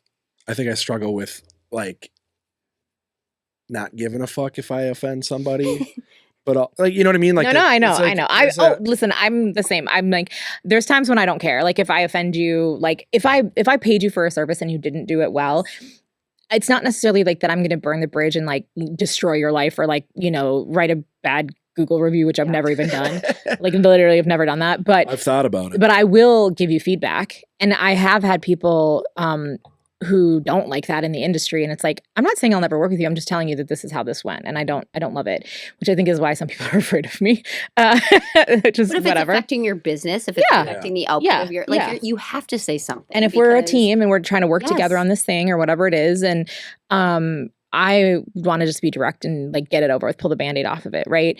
But if it's, I don't know, there's like, I'm not afraid to say, this guy's a douchebag, but it's also, some of it's the level of the person that I'm talking to. Like if I don't know you, I'm not going to share that much candidly. I'm not going to say who's a douchebag on the show, on the air right now. No, and that's the fine line too. It's like, it's different if you're talking to somebody behind closed doors. Or like, it's just like how you're treating them in public, because that could burn the bridge. Yeah. But sometimes I have I have a hard time where I'm getting really good about not saying anything in the moment. Just be neutral. Yeah. But like I want to. Every ounce of me is like, and then I just gotta walk away. I think it's part of being like a dad. Yeah. Well, and also like setting the example. Yeah. Or just being able to like take some shit and walk away. And also as you're building out a business and like being a leader in the business, you kind of have to like figure out how to. Yeah, that's part of the taking ownership thing too, I think, is like when you're like, fuck, this is my livelihood now. Yeah, you can't just burn those bridges. I can't burn bridges. Right? I have to be a good steward of the company. Everything. And good if you have people working under you, a contractor or whatever. And I'm already goofy too, so it's like it's already hard to like draw that line. Yeah. I used to have this staff person that worked with me who, this is way back before I was even at REA, when I was at the U, and the campus club is beautiful. It has this beautiful terrace that like overlooks the campus and stuff. And it was like a second career for her, so she'd been doing technical writing or something for years, and she wanted to get an event. So it was like very new to her. But I think as somebody who like had a real job and was working in it, it was hard for her to like start from scratch and not know how to do things, Oh yeah. And every time I would like give her feedback, and it'd be like little things like, oh, don't forget to put on your away message, or like, don't, just make sure you include this attachment or something. She would be like, oh my God, I can't believe I forgot how to do that. I'm just gonna go jump off the terrace. And I was like, she kept saying that. So one day I sat her down and I was like, listen, honey, I was like, if you threaten suicide every time I give you feedback, it's going to be really hard for me to give you feedback. Like, but that's so good that you said that. Yeah, I was because there's no job that she and I was like reacts that way. I know Yeah, you're being that's hyperbolic, but it is intense for me to take that when you're like, I was like, it's really hard for me to give you feedback if you're just like, I'm going to go jump off the terrace now. I'm like, it's funny. listen. But yeah. It's funny, but It's tone it back a little Yeah. bit. It's also none of what we're doing here is life or death. Like none of it is life or death. So let's not go there. That's really funny though. I pictured somebody, I'll tell you after the show, but I almost said her name as I was like, we were talking honey. about. Oh God.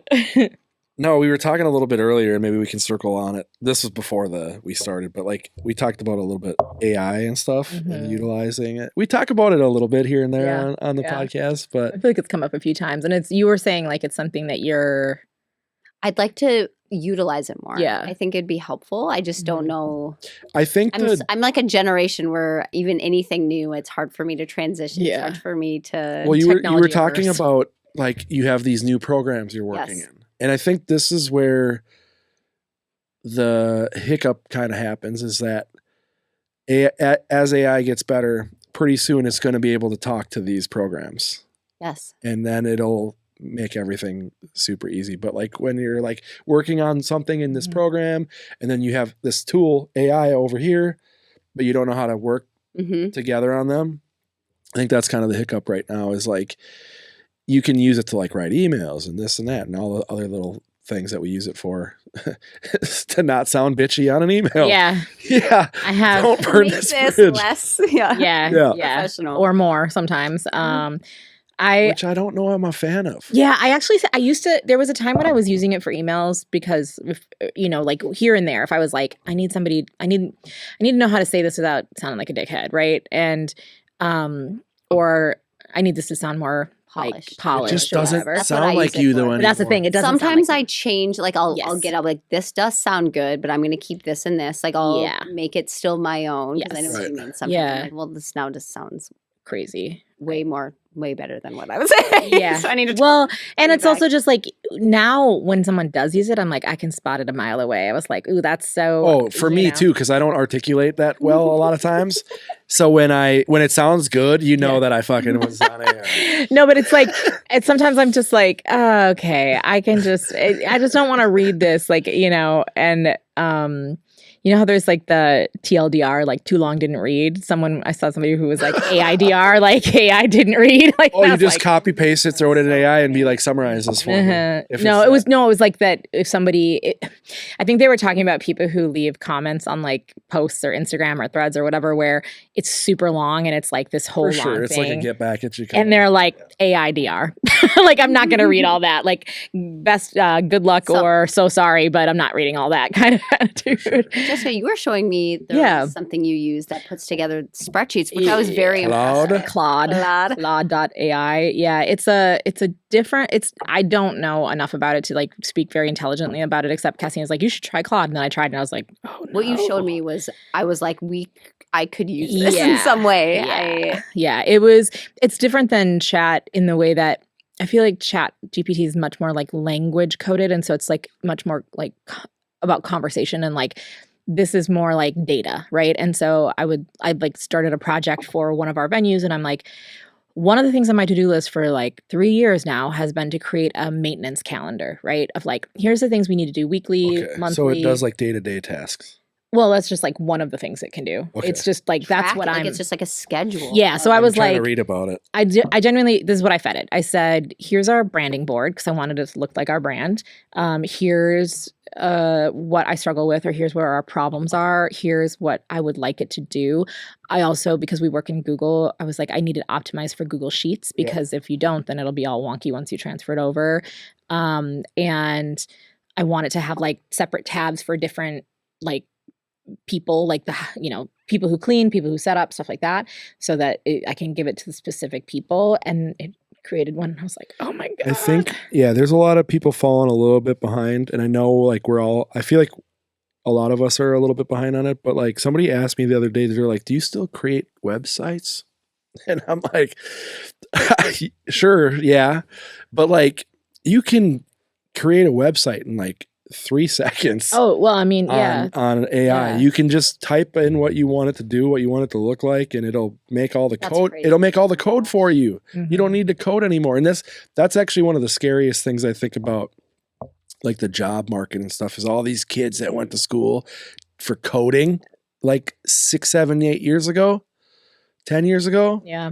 Those fuckers are not going to have a job soon. Like, I don't know. I still don't think that it's I don't ever going to think like so. fully replace, because you still need the person with the, it's not originating. dude. It's not creating original ideas. Like all they are is language learning models, right? So they're only intaking things. It's not coming up with whole cloth like new ideas. Oh, sure. But like I can have a website 100% created and I can still plug in my photos and my stuff Sure. to make it look like it's a 100% original idea.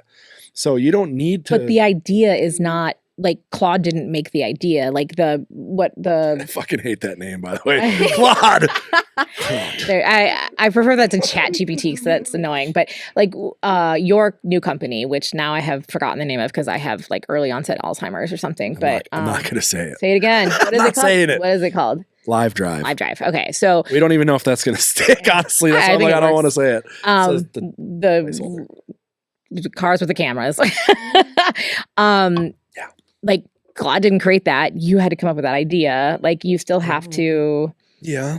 So it's not. There's somebody that needs to be behind. Yeah, there's still. Well, something. that's 100% different. I mean, the website that we create for that's probably going to be 100% AI to build it. Yeah, but you still have to like tell AI what you need it to do because AI doesn't understand the nuances of the industry. Well, it does. It can scan every other similar business's website and tell me exactly what I need to do on my website to make it a success. Yeah, but you have to tell it to do those things. Yeah, but that's like we're talking 5 minutes of work. Oh yeah, I mean, I'm not saying that it's not going to I'm saying that change the market. the guy who would normally code that, Right. irrelevant. Yeah, I mean, it's just That is a team that used to code that. They're all gone. yeah. I don't know. I just think They're that gone. like this is the kind of conversation that people had about like when we transferred from like horseback to cars, No, right? I like, agree with you. You know, on like some there's level. always like some panic about like, oh my gosh, like this is You still want gonna. to talk to a person. Well, but it's like Yeah, the there's people still- that were doing train and like they didn't want to start making cars. And Right. That's the thing. They The they people- got shut out. The people who are doing it, who facets of their job are potentially getting replaced by AI. Well, and also I feel like there may be a point at which we get to like the way that I read an email now or a comment or something, and I'm like, okay, like AIDR, like I'm not going to read that. There's probably a point at which we'll be able to look at a website and be like, okay, well, AI created this. Like, I don't know if you've seen this, like there's been a really big backlash about artists who are promoting shows using AI to create posters. Like a lot of people are like, I don't want to look at your shitty AI poster. You know what I'm talking about. I've really? heard a lot of discussion online about people saying. I've heard people say specifically, if I see a poster of a show that was made by AI, I'm not going to that show. How do you Mhm. know if it was made by AI? You can just kind of tell. There's signs. Yeah. I feel like there's a thin line there though too, because people think that shit's AI that's not now, or they, you know what I mean? Just everything is questionable. Yeah. now. I mean, we're in a transitional moment for sure about a lot of things. It's crazy. About a lot of things. And so I do think that there is going to be like some push and pull tension of like the things that it's acceptable to use for, the things that people are going to like reclaim from it at some point. Like there'll probably be some people who are like, yeah, I'm going to let AI run my entire life. And then there's people who are like, I gave it a try. It isn't for me. Like, you know, that I still want to work with like a person. Yeah, and- yeah. Like if I made a website, Mhm. well, I am making a website right now for Morehouse. Like, yes, I have gotten some assistance from AI on certain things, but at the end of the day, what I have gotten from it, I have used as a jumping off point and improved upon it because I know the industry, I know the message and the way I want to convey it, and Yeah. like that kind of thing. So That's we're what you've been we're also feeding it. talking Yeah. about AI in like the first 5 years. right, exactly. We're in like I this think transitional. you look 5 years from now though, it's gonna have what you want to do down. It's Think of our generation. We started social media. yeah, Social media, Facebook's when I was in college. Right. So we went through this. We went through Yeah. this AI. Like, I mean, we're going to see everything. yeah. Well, and it's Which is like crazy kind of to think about. Like you It's- said, in 5 years, this could be where we're going to be there in 5 years still working. Right. So Well, who even knows? who knows what it and like here's like, okay, so I always feel like we're in like the Napster era of streaming, right? Like when we were torrenting songs down from the cloud or wherever it was, I don't even know. I'm not good at all these terms, but you know what I mean? Like the Napster days to like Spotify, right? Like back in Napster days, would you have been able to visualize I that? saw CDs. Yeah. I saw my CD. Like, I what? do. Yeah, I have tapes still. Like, I have like a book. relic. I have a book that's been in my garage for 10 or Doesn't make me 15 so years. sad. Like that was. Yeah. And so it's like, No, it doesn't actually. but like where we are with AI right now, like we can't actually visualize where we will be in 5 years with that, because when we were doing Napster, we could not have visualized Spotify. Maybe there was somebody out there that did, but the general public, those of us who are like not intrinsically like buried in it, aren't necessarily able to see like that future because it just doesn't exist yet, you know? And I don't 100%. Yeah, I don't think we're going to get everything correct in our projections of what it's going to be. Yeah. But I think you can get a pretty good tell based off of how it's going. And what I'm most scared about is the education system right now, and the things that people are been pushed, like even to be what is like the lawyer assistant that does all the paper paralegal gone. Oh, you think? I think most of them gone. No, it's not, because most law offices will not let you use AI because all of their stuff is confidential, and you cannot input contracts like that. You cannot input legal things. Then what they're going to create is an AI has the network and it's encrypted and confidential within. If I was having a lawsuit, I would not let AI write my shit. Like that is like. It's probably up to some of these companies. Like if you're working with a law firm, if you're working with a marketing agency, I mean, they know AI is probably maybe replacing some of the things that they used to do person to person. Right. So I'm assuming like you'd work with a law firm. Yeah. Marketing though, makes perfect sense. But I'm saying like from everything I've read and heard, law offices like will not even allow you to go to those websites. I've heard the opposite. That's interesting. But I also think that AI does have errors, but eventually it's going to be vastly better than humans doing that work. Yeah. And that's where it gets into like, okay, like, yes, the guys that do the coding now may have to transition to something different, but I don't like the panic feeling of like. But it's the going to school for something, and the school system's still pushing those degrees. Like the U of M, we actually just did a shoot there a couple days ago, and they opened up an AI hub at the U of M. And it's going to be like, they call it a hub because it's now going to bridge all of their other shit together. What does that mean though? I don't know. I listened to the whole thing. But I mean, it's because AI is coming in and it's going to be a part of everything. So now it's a hub, and everything else is kind of built off of the AI essentially. Yeah, but somebody's still building the AI. So like those kids that are doing the coding, now they're just doing coding for AI. Yeah, but if you're not in the top 10% of coders, you're not fucking no one gives a shit about it. Like, exactly. Like I don't know. I don't like the hype. I don't love the like hyperbolic, like they're going to take away everybody's job kind of stuff, because it's like, of course no one wants to think that way, but I mean, we have to be realistic too at the same time about a lot of the jobs that are going to be obsolete. 20 years ago, when people were working with nonprofits, their donor people were doing everything manually by hand. Like they were going through, they were typing up on a typewriter or whatever. 20 years ago, I guess. Like that's what you called computers. The people that did it, those were the computers. Yeah. So, but like it hasn't like. It's not like there's like droves of people that are out of work now because of that. You know what I mean? Because now they have a CRM that will do those things for them. So, anyways. No. It's. Yeah. But, yeah.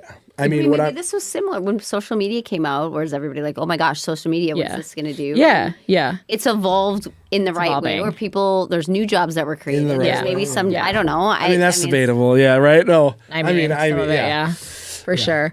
I mean, clearly AI is a interesting topic. It's a little bit scary. It's a little scary, and I feel like, but also a little helpful if you want to create, word your emails the right way or... Yeah, well, it's funny too, because I think we're just scratching the surface. That's what I'm trying to get at, is like we're barely scratching the surface. It's so early on, and we have no idea exactly how crazy it's going to get. But I think it's going to get pretty crazy. So we need that. What is that? The basic income or what? No, just kidding. What is it called? Basic universal income. Basic universal income, where no one works. Okay, Yang. Andrew Yang. Go ahead. Which guy is that again? He was like the presidential candidate a few years ago. That was one of his main platforms. That's an interesting topic too. We're not going to get into that. Yeah, no, that's not why we're here. No, It's for sure. something I might look up later though. Yeah, I can't even understand how that even could work.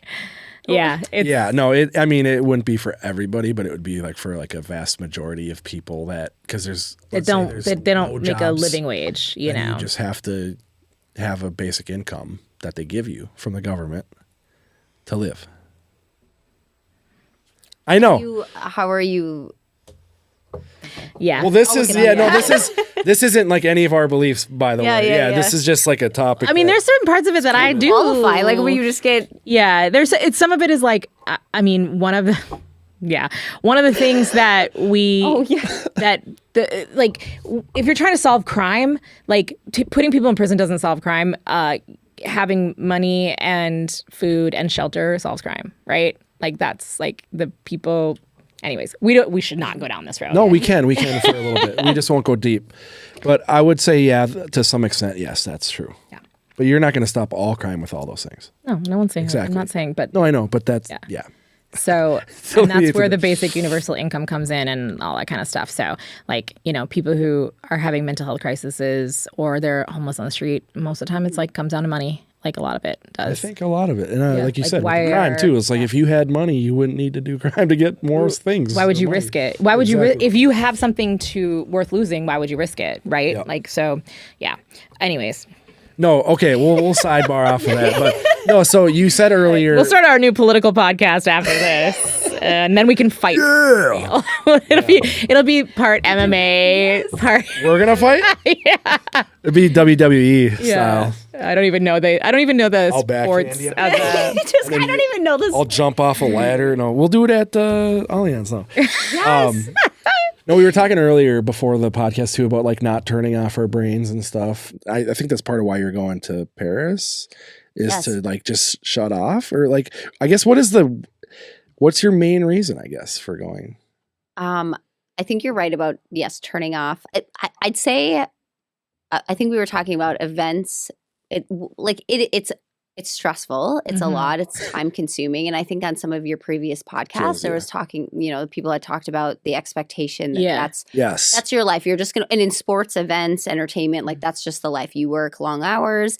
And I will say that is the case sometimes, that you sign up to work really long hours, but there's a light at the end of the tunnel, right? It could go work really hard. And then the next week's like pretty, it's cyclical and sort normal. of normal. But when you're in that lifestyle, I feel like that's just your norm. Well, it's like the extreme highs. I feel like you kind of end up getting extreme lows too. And then you get like emotional standpoints. What I'll say, compared to some of my friends and family's occupations, I don't think I would choose anything else. And maybe that's definitely a personality, right? Like I couldn't be in finance. I could not be in accounting. I couldn't be so bad at that. I know my sister and I love her. She's so smart. And I think that's perfect for her. She just retains so much information. And that's not something I could do. And we talked about the hours of the day where all of us want to work. I'm a night person. I am just more on in the evening and can work all night long. And that's just always been my lifestyle, where a 7 a.m. job, I don't even think I would take it. I don't know what it would pay me, but like I could never. There's no way I could not wake up every day, and that's just not. That's and also not like being motivated to do the same thing every single day. Sit at a desk every day, and I feel like every day is so different for us, right? Like I have a list of things that I go in, what I want to get done, and then what I actually get done is so different at the end of the day, because it's just so different. And I do like that. I like the change up. I like the. Sometimes I like the stress. Like we feed. I think we don't know. We feed off of adrenaline. Our ADHD. We feed 100%. Off of like being on our toes, having to answer to things that are problem solving, and that kind of thing. So I don't think that. I know that's my personality, and I love doing what I do. I think that the reason for me, deciding to do the whole Paris thing was just that it was that my life was just becoming. It was like content. So it was like I was. I've been working at Allianz Field Minnesota for 8 years, but it was like, and I love it. It's just, again, it's always so different. It keeps me on my toes, but I was like, I just need to throw something different in the mix. I need a challenge. I need to start learning some new things. And my mom she says, why don't you just, do a 2-week vacation somewhere? And it's just like, that's just not, it's not long enough. It's Because not you're coming back in 2 weeks. Yeah. Yes, it's not, I want it doesn't interrupt it enough to make a change. Exactly. And like, I want to learn. And I was doing like a short-term extended, stay in Paris for 3 months was just something that I was like, I think doing something like this would really, benefit me. It was like that personal side of me. And then coming back maybe just as a different, I mean, I don't know. I think that I think it's super cool and like brave of you to do. Absolutely. I agree. Yeah. I feel like, I think it's making me want to do something. And I know a lot of people don't get the opportunity to do something like this. Yeah. I had the 2 cats and my cat, when I think of like, when somebody's like, are you nervous? I was like, my cats. I was like, I don't know. Like, I feel like they're like my only concern. Yeah, I'll go wherever, but you got to make sure somebody's taking care of them. They're like, if you don't have like, your fur babies are your pets, whether it's a dog or a cat, and they're going to be staying at a cat cottage that's about an hour from so if you need, I'll let you know if you ever go on an extended they would never. stay. They would be like, no, I don't want your ruffians. They're little monsters. Yeah. But I mean, it's very brave, and I feel like comfort zone. When I was on, I want to be outside my comfort zone. When I was in New Zealand, I did a trip there a couple years ago, like by myself, and it was hard. Like I drove over 1,000 miles by yourself. On the other side of the road too, which I was yes. Like, oh my god, that had to be weird. Keep left. I was just like kept saying that in my head, but I was at some and the steering wheel's on the other side too. So you're like, this is okay. This right and left. This is like a hot tip that I learned. Somebody told me this when I was there. When I was like, oh god, this is terrifying. That they were like, no matter where you're driving, the driver's always in the middle. And I was like, oh, got it. Okay. And sometimes I still have to like think that now. I was like, no, I'm supposed to be in the middle. Like, you know what I mean? Like if you're, no matter what side of the road you're driving on, the driver's always in the middle. That's what I was trying to. Yeah. So our cars, the steering wheel is actually on the right side and you're driving on the left. Yeah. So you're still in the middle. Yeah. I had to really think on that. I know. But the problem is like once I unlocked it in my brain, now sometimes I'm driving around here and I was like, what side of the road am I supposed to be? That's a good tidbit. And I have to literally be like, you're always in the middle is what I have to like say to myself. So, but yeah, when I was there, I was somewhere, I don't remember where, in the middle of nowhere in New Zealand, and I went to some restaurant and they had this thing on the wall that was like, a comfort zone is great, but nothing ever grows there. And like, I remind myself of that sometimes. Like you're not going to always grow in your comfort zone. So this is like a really awesome opportunity. You're so busy. Again, we do really awesome things and we meet great people. And I just feel like when you actually like sit down and think, you're so in your zone that it's just like you don't think about, when you think even doing something personally or to enrich yourself or something, it's just like you don't always think of that kind of stuff. It's like work hard, play hard. So you go out, but then it's like, okay, wait, hold on. But what am I actually doing to help balance this more, intellectually? Like, am I challenging myself or am I just hungover? Yeah. Or evil. Right. And sometimes I was like, what am I doing? Yeah, exactly that. And you do need that. Yeah. Absolutely. Yeah. You need to be hungover here and there. But I mean, there'll be opportunities for that in Paris too, right? And there was a period where I used to do some stuff where I was like, it's self-care. And it was like, I used to get my lashes done all the time. I used to get my nails done and stuff.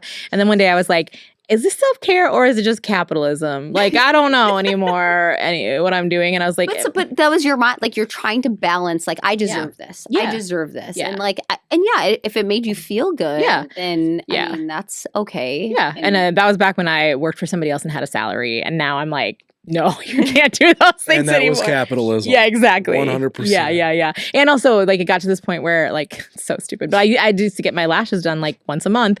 And I was like, it's stressing you out to take time off in your day to go do this.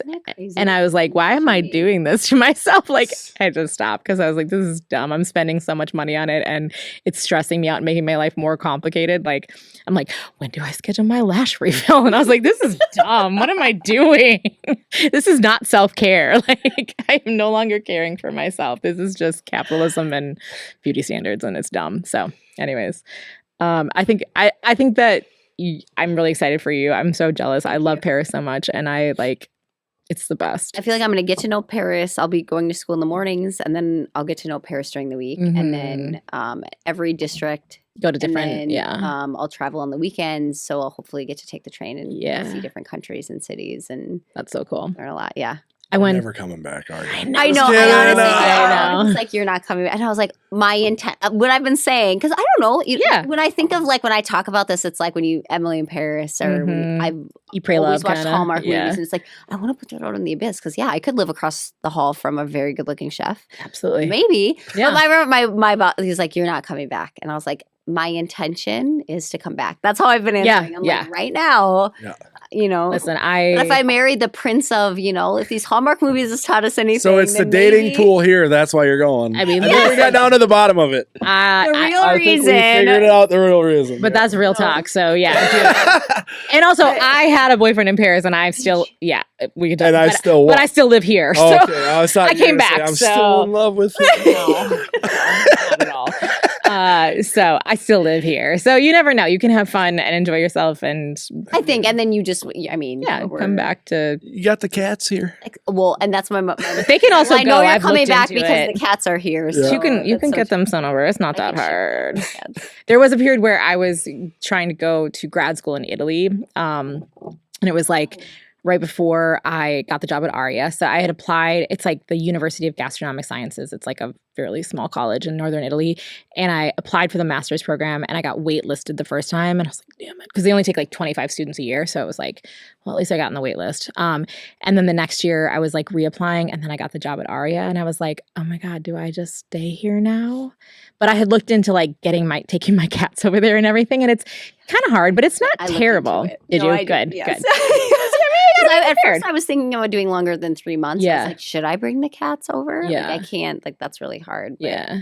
Why did you choose northern Italy? Italy? I went to Rome, and just like really loved it. And there's a much longer story about it, but it's not one fit for here. But and then I was really at that time like I like food. I'm like, I hate the word foodie, but I do really like food. And I like over there though, when you say that, it makes sense. Yeah. And it's also like, I was working at that time with a chef here locally who did like all farm to table, local sourced. And I was involved in like the slow food organization. I don't know if you're familiar with that at all, but slow food was started in Italy, in Rome, actually, by this man who was like so outraged by them opening up, I think it was a McDonald's across the street from like the Spanish Steps, that he had a protest or something like that. But he was really upset about like the disruption from corporations of like slow food, like food systems within communities and cultures and stuff like that. And so it's like about preserving those kind of things and like keeping those things going. And, because we need another McDonald's in the world. Yeah, exactly. Yeah. And like, so I was really involved in the University of Gastronomic Sciences was Slow Food International's like university. So I was going to do a master's in food, culture, and communication. And like, I really wanted to do like food travel kind of stuff. But I mean, there's a lot of people who do it now, but this was a long time ago before it was as popular. That was like my dream at one point. So yeah, and Italy was just amazing and I love it. But I also then realized as I've traveled more that there's a lot of places in the world that I could just be like, I love it there. I could move there in a second. Yeah. It's just you have a different perspective. Travel just gives you a different perspective on life. Yeah. You're like, this doesn't matter. Like right now, something's happening in Rome, something's happening in Paris, and you're just like, well, and I think you appreciate it different when you when it's not like something you've seen a million times. And like, I sometimes like to pretend like I'm on vacation in Minnesota, like so that I appreciate the things that we have here. Because like, think about how many times you'd be like, when do I go to the sculpture garden? Right? Oh, yeah. But if I'm in Paris, I go Never. to... Yeah. Essentially, yeah. Yeah, but when I'm in Paris, one of my favorite places to go is Monet's... not Monet's. Rodin's museum, because it has a beautiful garden and it's like such a peaceful place to go sit and just like work and eat and whatever. And but I'm like, there are museums here. I could do the same thing here. There's nothing stopping me except that here I'm just like in my normal day to day. Take it for granted. There is a lot here. Yeah, there is. Cultural, the food. I mean, it's incredible. Here, yeah, the chefs, the notable chefs, and there's a lot of beautiful museums, a lot of places where, but because you get into the day-to-day grind, but when you are transplanted into another like thing, you just you treat it You want to differently. absorb it all Yeah. too, and you're just excited about it. Mhm. Yeah, when you grow up in an environment too, you just take everything Yeah. for granted pretty Yeah. much, and it's like, There's like dozens driven by of, that spot a million yeah, times. dozens of museums in town that I'm always like, I want to go there someday, and then I just haven't done it, so I'd like to sometimes pretend like I'm on vacation and make myself go to places. That's a good way to do it. Yeah. I do love that. I always say, I'm like, let's pretend we're Yeah. here. Yeah. And I guess it makes it fun. Yeah, I'm gonna say the Rodan Museum is one of my favorite. Have you been there? I've not. Oh, it's so good. It's really good. I'll go Yeah, there. It's lovely. Yeah. Nice. Yeah. I think we could probably keep talking for another 2 hours, but we should probably put a ribbon on it pretty quick here. I think my last kind of thing I wanted to talk to you about was like just like a day in the life of like your job right now. Just like kind of walk me through it. Yeah, just like what some of that look like, and then just like maybe what are some of your favorite things that you do? Yeah. That's such a great question. And I'm thinking about it like through a week, because there's just like certain things that are structured through the week. And I have a very talented team. Like I talked about my specialists and our VP and our associate, and she started about a month ago, and we have a really great team. And I'd say midweek is a lot of meetings to go over what's coming up in the next 3 weeks. And so we have a really good process for communicating to all of our. So I'd say probably working at your venues and then working at a stadium, and where there's like this again, so many more layers. There's so many more layers. Yeah. There's third parties. There's stadium vendors that we have to work with. So I think we have a really good process for communicating and working with those groups on making sure specifically the special events go well. So we have those meetings on Tuesdays. So it's like Mondays I call a buffer week. So we can sometimes work from home on those days if we can. Today I had to go in because I have an event tomorrow. So we did the setup today, but usually I'll like get ready for the week on Mondays. And we have a team meeting on Monday. So we all talk about like what we're working on. Tuesdays is working with vendors, the stadium vendors and everybody else on making sure we're set for the next week, and then 2 to 3 weeks out. And then Wednesdays, Thursdays are like, if there's events going on, it's a lot of like if there's site visits, any other types of meetings with other departments in the club. I think on the director level, I meet like we have revenue meetings, we have different meetings with other sales groups or executives or things like that. So it's kind of neat because I get to interact, even though we're at the stadium. We have like 3 different locations for the team. So Blaine, the National Sports Center, is where sporting and the team actually office and do all of their things. And then Golden Valley, we have, marketing, ticketing, sponsorship, the administrative team, like all office there. So we're all kind of spread out a little bit. So it's nice because in my position, I do get to work with everybody a little bit more. And, sometimes that's just not the case. So yeah, that's really, really, I think that's definitely a benefit in my position. But yeah, it's just kind of different every week. It's site visits. Some days are really, meeting heavy, site visit heavy, hosting events. Yeah.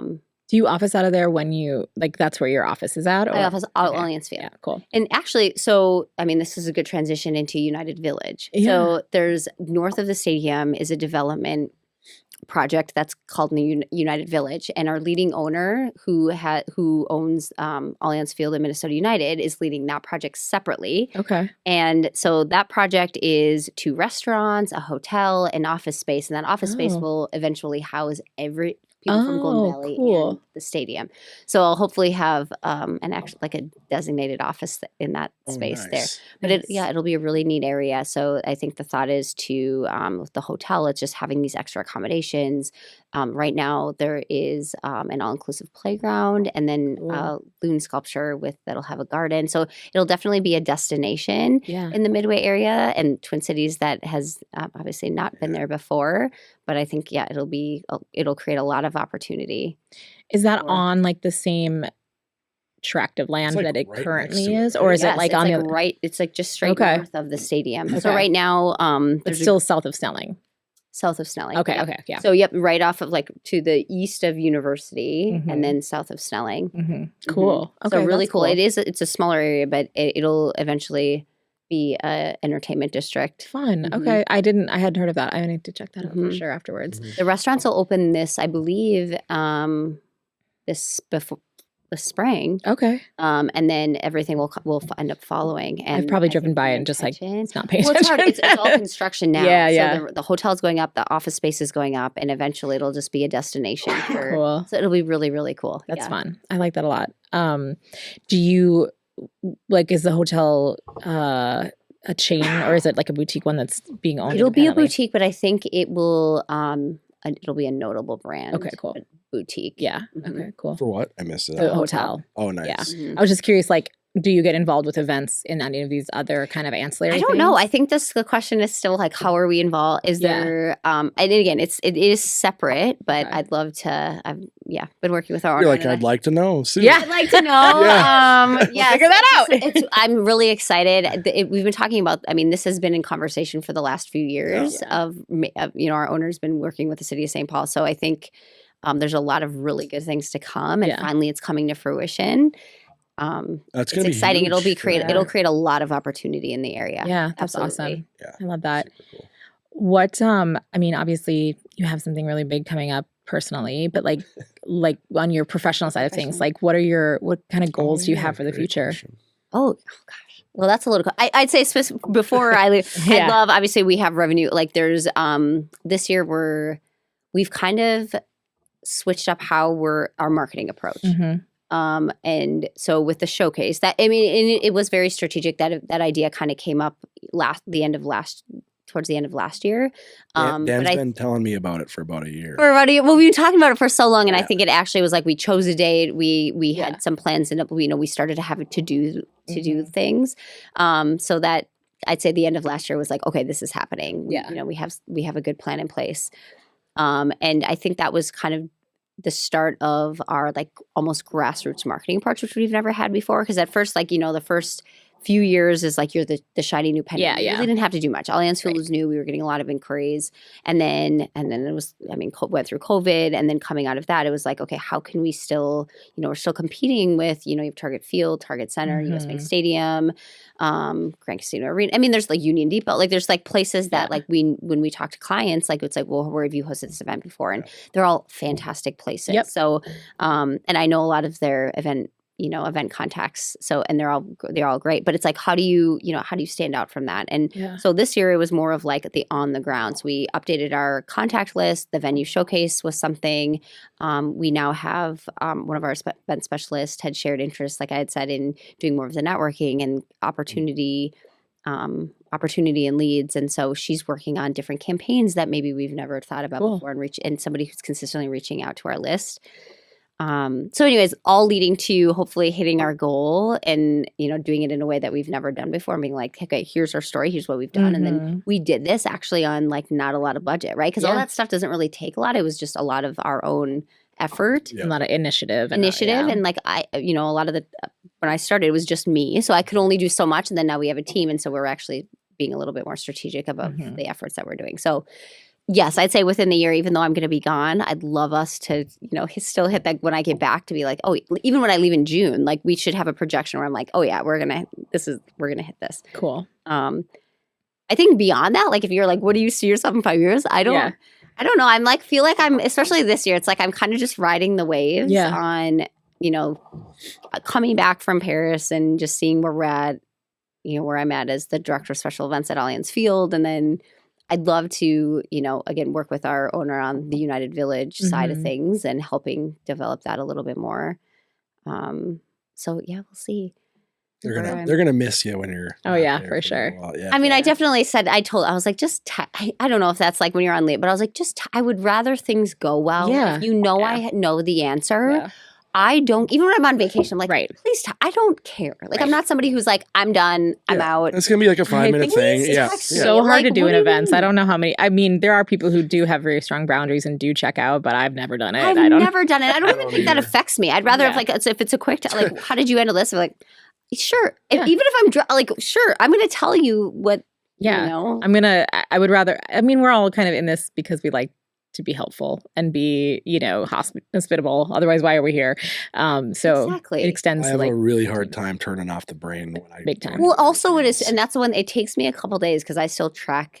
Well, and even I took I was in Vegas a few days last week, very last minute, but it was like, I just like to check what's going on. Yeah. Like, I'm going to check my emails, what's going on, you know, like, I don't know.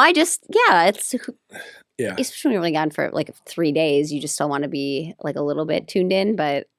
Yeah, you can check out for a couple days, but I would have a hard time being like, okay, I'm going to be gone for, even like 2 weeks. Well, they're going to turn off my email. Like, I think everything will be off. So I just have to make sure things have transitioned okay. But I'm like, please, like, let me know. That's kind of nice though, that like they are kind of forcing you to do it, because I've never had anybody force me, and I probably should have at certain points been like, cut off. Yeah, you got to stop. Well, and I think that was the thing in my mind, like after a long time, that you're just like, I just need to take a step in this direction over here and just see what that's like. And then. Well, we'll have to have you back in December or something and like see what happened. Yeah, if you're back, or maybe we got to call you over the. Maybe you guys need to come over. I mean, listen. Oh yeah. But then we can write it off. So you guys can start doing on location. Podcasts. Yeah, I would love that actually. We wanted to do one at Allianz. You should do because you guys have a lot of event. I mean, I don't know how hard all this is to set up, but it's very hard. I don't do any of it. These guys do all of it, and that looks incredibly hard. Well, we would just use existing furniture and stuff, and then bring only the cameras and no TV, and some lights and stuff. And, some lights and all that. So it's a lot, but it's if it's worth it. Yeah, I don't know. Like your interview setup at. Allianz. I mean, that seemed expensive for sure. It's about that. Yeah. But I mean, that was like we spent more time probably dialing that in just to fucking make it look awesome. Well, now you've done it once, we could do it. Yeah, easy peasy, right? Well, just kidding. I will never say, let's just do that, because I don't do any of it. So. Alex does a lot of it. So. Yeah. But I'd love to come back on after. Yeah, you definitely should. Yeah. How it all shook out, and then where things end. What am I doing now? Yeah, at that time, who even knows? Like, we're gonna leave it on a cliffhanger right now. Yeah, for real. Awesome. Stay tuned. Yeah, awesome. Thank you so much for being here. Yeah, thanks for really fun. You guys are amazing. Great conversation. You're great to hang out with.